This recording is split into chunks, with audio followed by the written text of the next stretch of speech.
بسم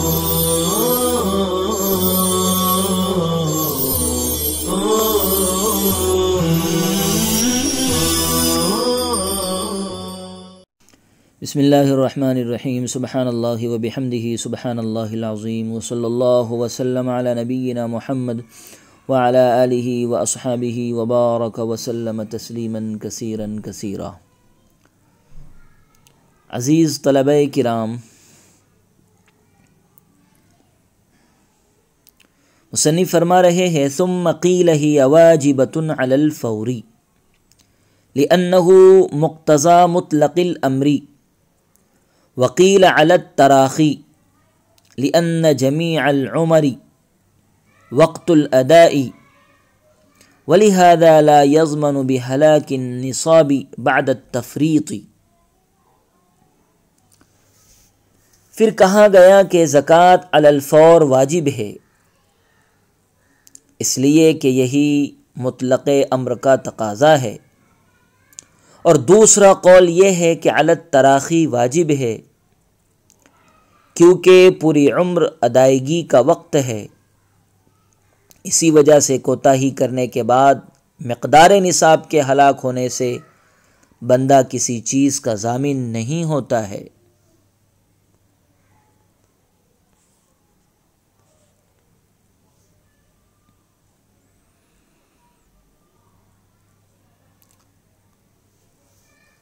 یہاں سے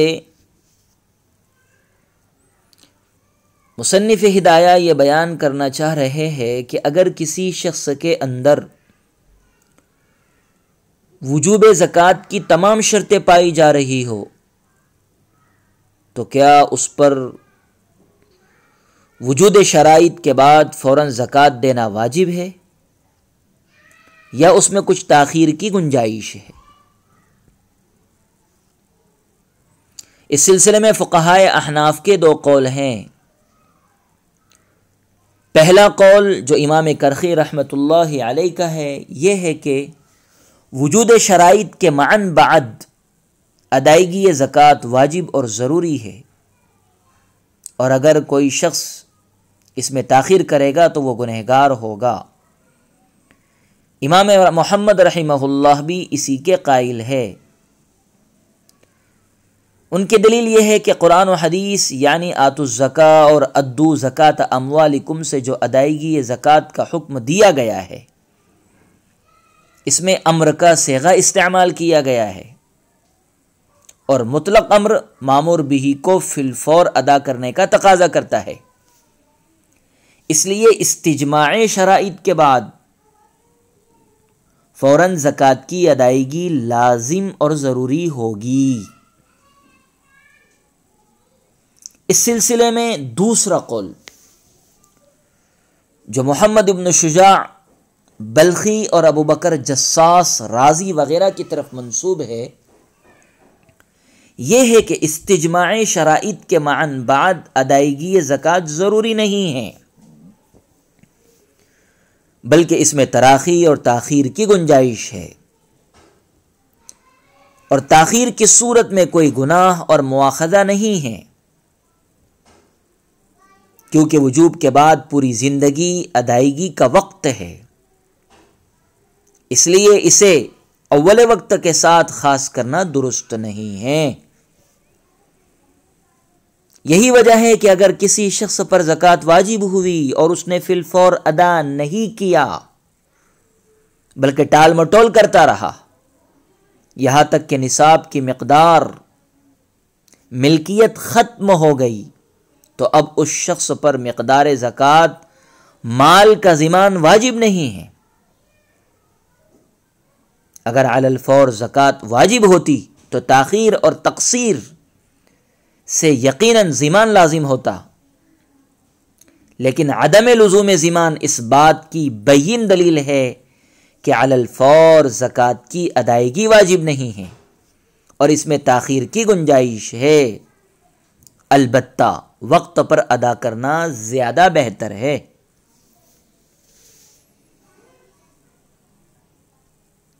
فائدے کے طور پر یہ بات ذہن نشی فرما لے کہ امام محمد رحمۃ اللہ علیہ نے زکوٰۃ اور حج میں فرق کیا ہے اور کہا ہے کہ تاخیر حج سے گنہگار نہ ہوگا اور تاخیر زکوٰۃ سے گنہگار ہوگا، اس لیے کہ حج خالص حق اللہ ہے اور زکوٰۃ میں حق فقراء ہے۔ اور ہشام نے امام ابو یوسف سے اس کا برعکس روایت کیا ہے، یعنی تاخیر حج سے گنہگار ہوگا، تاخیر زکوٰۃ سے گنہگار نہ ہوگا۔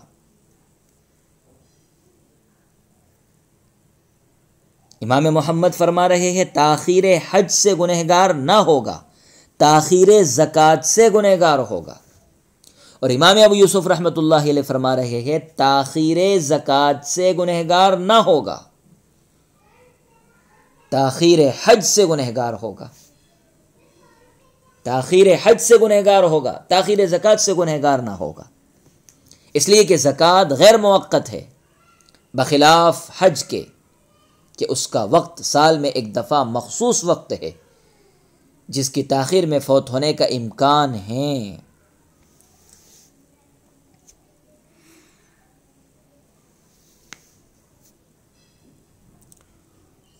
وَلَيْسَ عَلَى الصَّبِيِّ وَالْمَجْنُونِ زَكَاةٌ خلافا للشافعي رحمه الله تعالى فإنه يقول هي غرامة مالية فتعتبر بسائر المؤن كنفقة الزوجات وصار كالعشر والخراج، ولنا أنه عبادة فلا تتأدى إلا بالاختيار تحقيقا لمعنى الابتلاء ولا اختيار لهما لعدم العقل بخلاف الخراج، لأنه مؤنة الأرض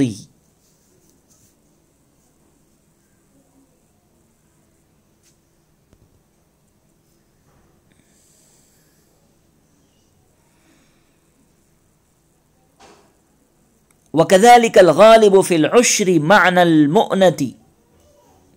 ومعنى العبادة تابع۔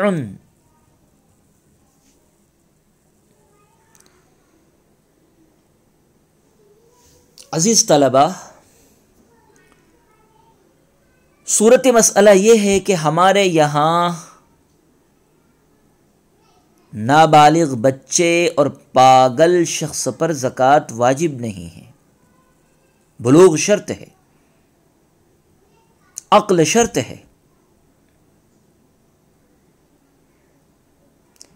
ہر چند کہ یہ لوگ مال نصاب کے مالک ہو اور ان میں زکوٰۃ کی تمام شرطیں موجود ہوں۔ امام شافعی رحمہ اللہ کا مسلک اس کے برخلاف ہے۔ آپ کا مسلک یہ ہے کہ اگر صبی اور مجنون میں، بچے اور پاگل میں زکوٰۃ کی تمام شرطیں موجود ہوں تو ان پر بھی زکوٰۃ فرض ہوگی۔ امام مالک اور امام احمد ابن حنبل رحمہم اللہ تعالی بھی اسی کے قائل ہیں، مطلب تینوں حضرات امام مالک، امام شافعی، امام احمد اسی بات کے قائل ہیں۔ امام شافعی رحمہ اللہ کی دلیل یہ ہے کہ زکوٰۃ ایک ایسا حق ہے جو مال کے سبب واجب ہوتا ہے، لہذا جس شخص کے پاس بھی بقدر نصاب مال ہوگا اور اس میں وجوب زکوٰۃ کی دیگر شرطیں پائی جائیں گی، اس پر زکوٰۃ فرض ہوگی، خواہ وہ بچہ ہو یا مجنون ہی کیوں نہ ہو۔ کسی کا بچپنا اور کسی کا جنون وجوب زکوٰۃ سے مانع نہیں ہوگا، کیونکہ یہ ایک مالی حق ہے، لہذا اسے دیگر مؤنات اور دوسرے حقوق مالیہ پر قیاس کیا جائے گا، اور ہم یہ دیکھتے ہیں کہ بچہ اور مجنون کے اموال میں ان کی بیویوں کا نفقہ واجب ہے،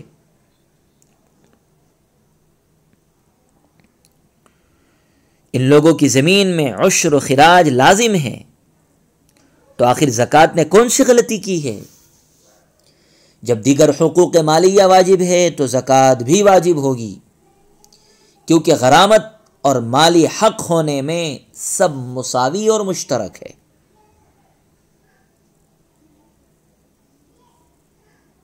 وَلَنَا أَنَّهَا عِبَادَةٌ فَلَا تُتَأَدَّى إِلَّا بِالِاخْتِيَارِ تَحْقِيقًا لِمَعْنَى الْابْتِلَاءِ۔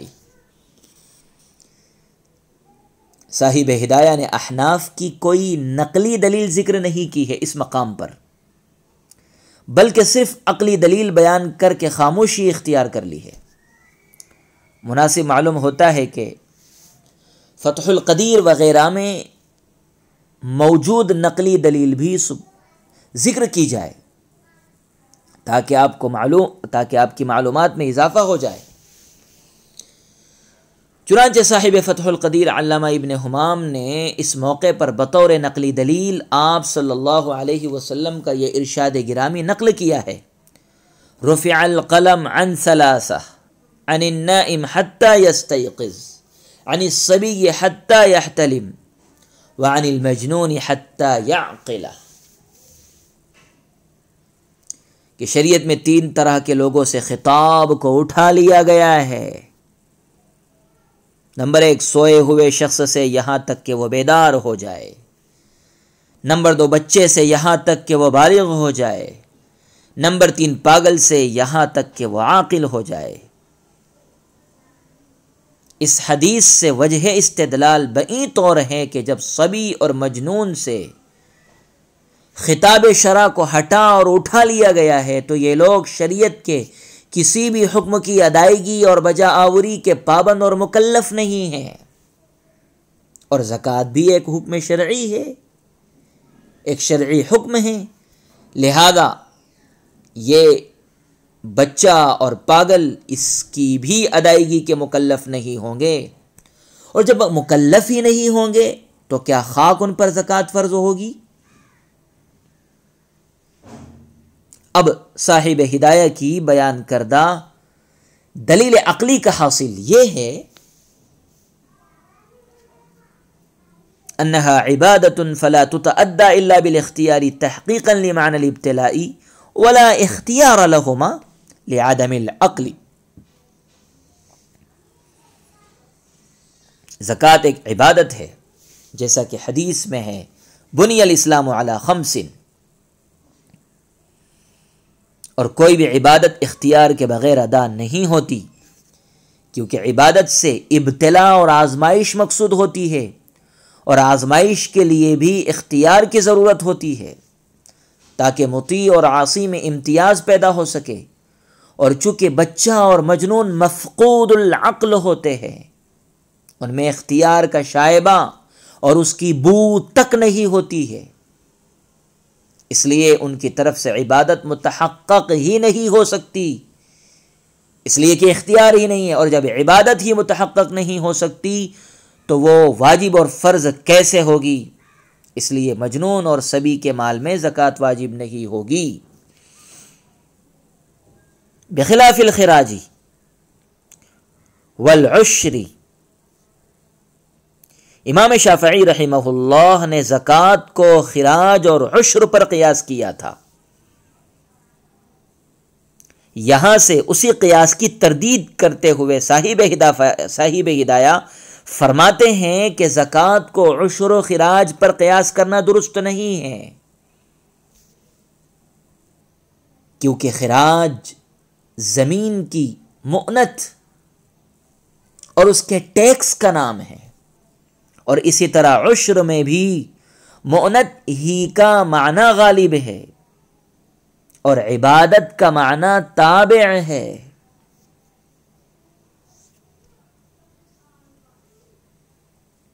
یہی وجہ ہے کہ عشر میں حولان حول وغیرہ کی شرط بھی نہیں ہے، بہرحال جب یہ دونوں مؤنت میں داخل ہے اور عبادت ہونے سے خارج ہے تو ان پر ایک عبادت یعنی زکوٰۃ کو قیاس کرنا کیسے درست ہو سکتا ہے؟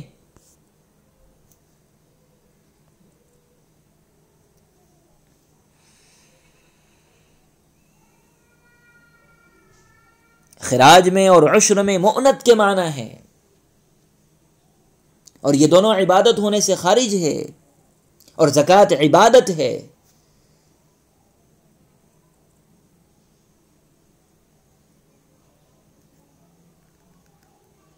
لہذا عبادت یعنی زکوٰۃ کو خراج اور عشر پر قیاس کرنا درست نہیں ہو سکتا ہے۔ محشی ہدایہ علامہ لکھنوی رحمہ اللہ نے کفایہ کے حوالے سے خراج اور عشر کے مؤنت ہونے کو یوں بیان کیا ہے کہ مؤنت اس چیز کا نام ہے جس سے کسی شے کا قوام اور اس کی بقا متعلق ہو، جیسے نفقہ زوجہ شوہر کے مال کی مؤنت ہے، اس لیے کہ اس سے زندگی اور نکاح کی بقا متعلق ہے۔ اسی طرح عشر اور خراج سے زمین کی بقا متعلق ہے، بئی طور کہ انسان ٹیکس اور خراج دے کر اہل اسلام کی لڑاکو جماعت کے لیے سامان حیات و حرب کی فراہمی میں مدد کرتا ہے، جس کے نتیجے میں خلیفۃ المسلمین اس کے لیے حفاظت و صیانت کا نظم و انتظام کرتا ہے اور اس کی مقبوضہ زمین پر اسے مالکانہ قبضہ دیے رہتا ہے۔ اسی طرح دارالکفر میں ٹیکس وغیرہ دے کر لوگ اپنے مکان اور اپنی زمین کو سرکاری ظلم و جبر سے محفوظ کیے رہتے ہیں۔ ظاہر ہے کہ ٹیکس دینے کی صورت میں زمین باقی رہے گی اور نہ دینے کی صورت میں اس کی بقا ختم ہو جائے گی اور سرکار اسے اپنے قبضے میں لے لے گی، جس سے مالک کا بھی نقصان ہوگا اور اسلامی فوج کی بقا بھی متاثر ہوگی۔ بالکل یہی حال عشر کا بھی ہے، اس لیے کہ عشر کا مصرف فقراء ہیں۔ اسلامی حکومت مسلمانوں کی اراضی سے عشر لے کر اسے فقراء کو دیتی ہے اور فقراء اس عشری مال سے زندگی گزارتے ہیں اور پھر مسلمانوں کی طرف سے کافروں کا مقابلہ کرتے ہیں اور مسلمانوں کے حق میں فتح و کامرانی کی دعائیں کرتے ہیں۔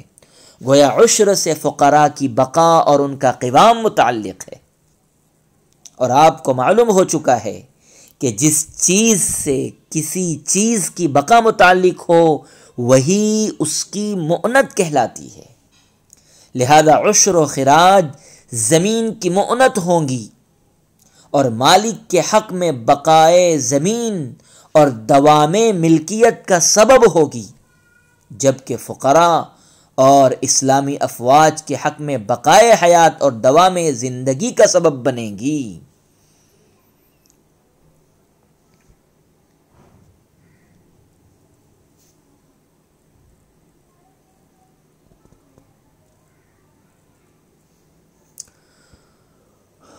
مصنف کی اگلی عبارت ہے وَلَوْ أَفَاقَ فِي بَعْضِ السَّنَةِ فَهُوَ بِمَنْزِلَةِ إِفَاقَتِهِ فِي بَعْضِ الشَّهْرِ فِي الصَّوْمِ۔ انشاءاللہ تعالی اس عبارت کی تشریح آئندہ کل کے سبق میں کی جائے گی۔ وصلی اللہ وسلم علی نبینا محمد وعلی آلہ واصحابہ وبارک وسلم تسلیما کثیرا کثیرا۔